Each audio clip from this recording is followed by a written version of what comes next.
வணக்கம். இது தமிழ் அண்டத்தின் திறவுகோல். இந்த உலகத்தில் வாழும் அனைவரும் தமிழர்களே. அனைத்து தமிழர்களுக்கும் என் பணிவான வணக்கம். இன்று நாம் பார்க்க இருப்பது எகிப்து மொழி ஆராய்ச்சியில் ராவண இந்திரனின் நெற்றிக் கண்ணும் அணுவிருத்தியும், கார்டினர் G16, நாள் 7/8/2020, பதிப்பு 1.12. எனது முதல் விழியத்தை பார்க்காதவர்கள் அதை பார்த்துவிட்டு இந்த விழியத்தை பார்க்க தொடருங்கள். அதில் எகிப்து மொழி பற்றியும் கட்டுடைக்கும் சூத்திரம் பற்றியும் விரிவாக கூறியுள்ளேன். அந்த விழியத்தின் பெயர் தமிழ் மொழி 5000 வருடம் பழமையானதா, எகிப்து மொழி தமிழா? நாம் குறிப்பிடக்கும் சில புத்தகங்கள்: Gardiner sign list of hieroglyphic signs by Alan Gardiner, Egyptian hieroglyphic dictionary by E.A. Wallis Budge, Mark Vygus 2018 edition dictionary, The Gods of the Egyptians by E.A. Wallis batch, Ancient Egyptian, A Linguistic Introduction by Antonio Loprino, Sesh Kamath, Egyptian Scribe, Phonology and Phonetic Reconstruction Project. முதல் மற்றும் இரண்டாம் பாகம் பார்க்காதவர்கள் அதை பார்த்து விடுங்கள். அந்த விடயத்தின் பெயர் ராவண இந்திரனின் நெற்றிக் கண்ணும் அணுவிருத்தியும், கார்டினர் G16, பாகம் 1 மற்றும் 2. பால்வெளி அண்டத்தின் மையப்பகுதி நெற்றிக்கண் போலவே உள்ளது என்று சென்ற பாகத்தில் பார்த்தோம். இதை நம் முன்னோர் எவ்வாறு அழைத்திருக்கிறார்கள் என்று பார்ப்போம். இந்த சித்திர எழுத்து எண் Z7. இந்த சித்திர எழுத்து பால்வெளி அண்டத்தின் உருவை ஒத்திருக்கிறது. இதன் பொருளை பார்ப்போம். புருவம், பூரு ஓம். ஆம், பால்வெளி அண்டத்தின் மையத்தை ஓம் என்றே குறிப்பிடுகிறார்கள். ஒரு விழியம் மூலம் இதை பார்ப்போம். This is a Keck image of the galactic center without adaptive optics applied. And with them, with this increase in sharpness, the teams were ready for what happened in 2002.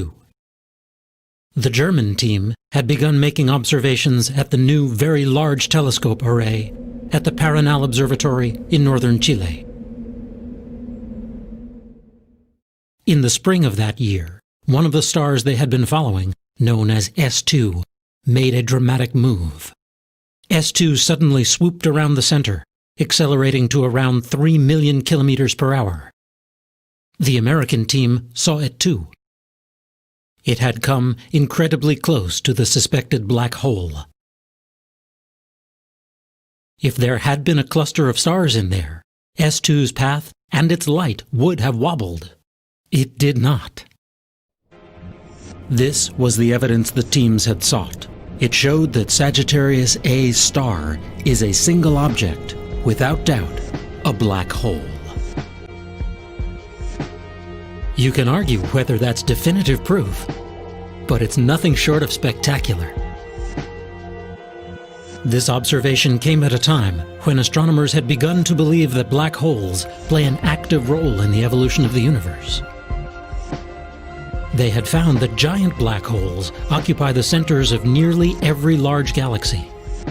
In fact, the larger the galaxy, the larger the black hole. That suggests that the two must have evolved hand in hand, each shaping the life story of the other. As matter flows into a black hole, it heats up to millions of degrees. Despite the black hole's intense gravity, much of the inflowing matter blows off in fierce winds and in powerful jets, roaring out of its poles. The more matter that rushes in, the more the black hole pushes back out.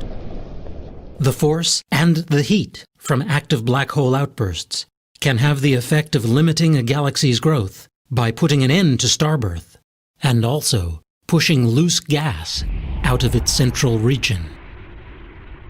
This has been going on since the earliest days of galaxy formation.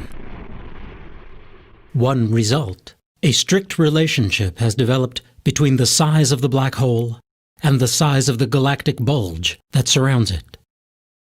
Here, in our Milky Way galaxy, is our own supermassive black hole still growing and still shaping its galactic surroundings?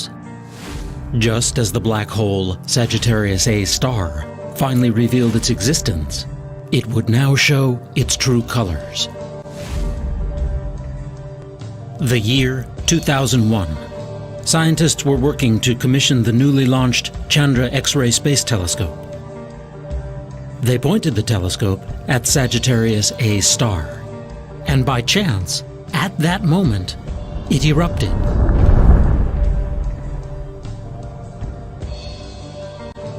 The teams on the ground began focusing on it for longer periods, hoping to see it happen again. And so they did.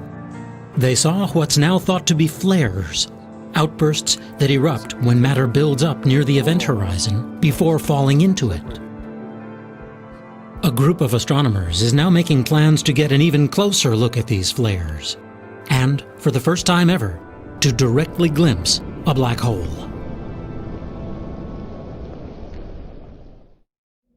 Hi, I'm Brad Callen, and in this video, I'm going to show you how anyone can quickly and easily create doodle videos, just like the one you're watching. To date, no single telescope on Earth has enough resolution to see something so small, so far away. But radio astronomers think they have a way. They erupt when matter builds up near the event horizon before falling into it. A group of astronomers is now making plans to get an even closer look at these flares, and, for the first time ever, to directly glimpse a black hole.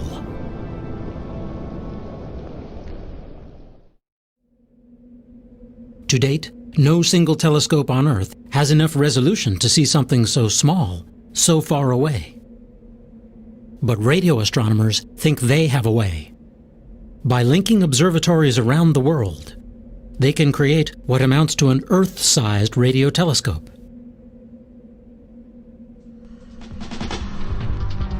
This simulation shows what they expect to see just a few years from now. A supermassive black hole in silhouette, framed by eruptions on its surface that travel around the monster as it spins. Perhaps images like these will shed light on a particular mystery. The flares appear to be very weak, considering the amount of matter swirling around the galactic center. What these flares seem to be showing us is that our black hole and our galaxy have settled into a period of semi-retirement. But they are bound to become active again. Observing with the Very Large Telescope in Chile, astronomers recently picked out a straggler from the intergalactic wars of old.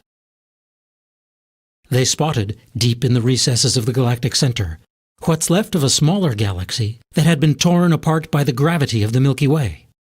This group of stars is so densely packed that it's able to survive the tidal forces around it.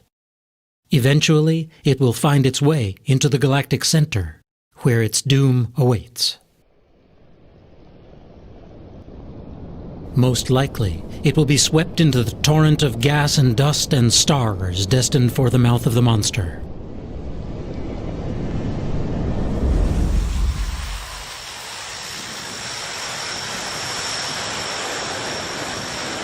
Working in the cold, clear, dry air of Antarctica, one group of radio astronomers has tried to find out when the Milky Way's central black hole will begin feasting again. Data from their South Pole telescope has delivered signs of a disaster in the making. A huge ring of gas looms beyond the galactic center.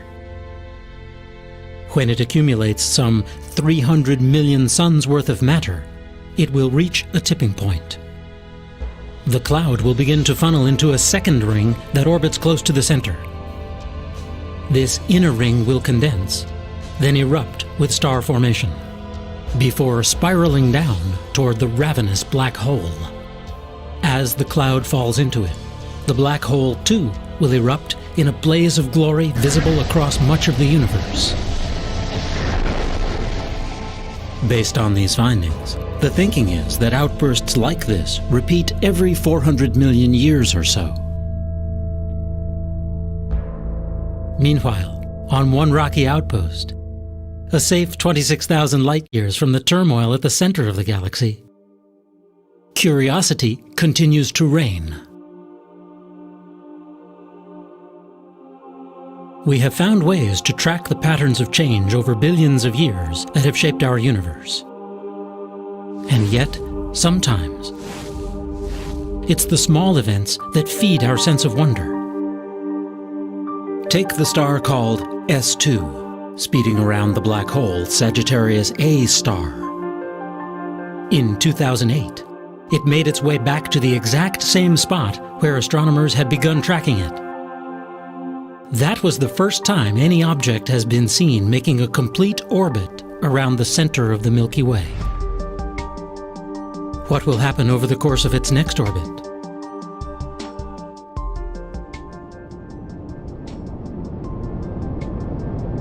No doubt we'll answer many of the questions raised by this star and the supermassive companion that whips it around.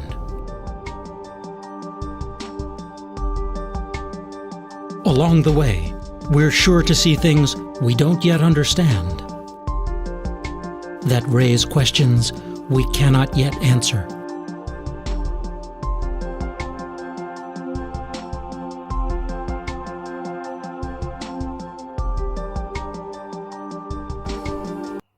ஆம், அண்டத்தின் மையத்தில் இருக்கும் இந்த நெற்றிக்கண்ணான ஓம் தான் அண்டத்தை உருவாக்குகிறது. இதே உருவை பாண்டியர்கள் தங்கள் கொடியிலும் நாணயத்திலும் வைத்துள்ளார்கள் பாருங்கள். இது ராவணனின் கொடையா அல்லது சிவனின் கொடையா? இந்த பார் உருவை ஆய்ந்தவர்தான் பாரூரு ஆயர் என்று அழைக்கப்பட்டாரா? ஆராய்வோம். இந்த ஓம் என்ற இறை உருவை ஏன் நெற்றிக்கண் என்று குறிப்பிட்டார்கள்? ஆம், இதுதான் ஓம் இறையான நெற்றிக்கண். இதை ஏன் கண் என்று அழைத்தனர்? அந்த ஓம் உருவின் மத்தியில் நம் கருவிழியைப் போல் ஒரு வளையம் இருக்கிறது பாருங்கள். அந்த வளையத்தின் மத்தியில் கருவிழியின் உள் இருக்கும் கண்மணி போல் சிறிய வளையம் இருக்கிறது பாருங்கள். அந்த கருவிழிதான் 40 கோடி வருடங்களுக்கு ஒரு முறை உருப்பெற்று வெடித்து அண்டம் உருவாகிறது. இப்போது கூறுங்கள், நம் முன்னோர்கள் அனைத்து செயல்களையும் ஒரு நோக்கத்திற்காக தான் செய்திருக்கிறார்கள். அவர்களை நாம் போற்றி வணங்குவோம். இன்னும் பல அதிர்வுகளுடன் அடுத்த பாகத்தில்.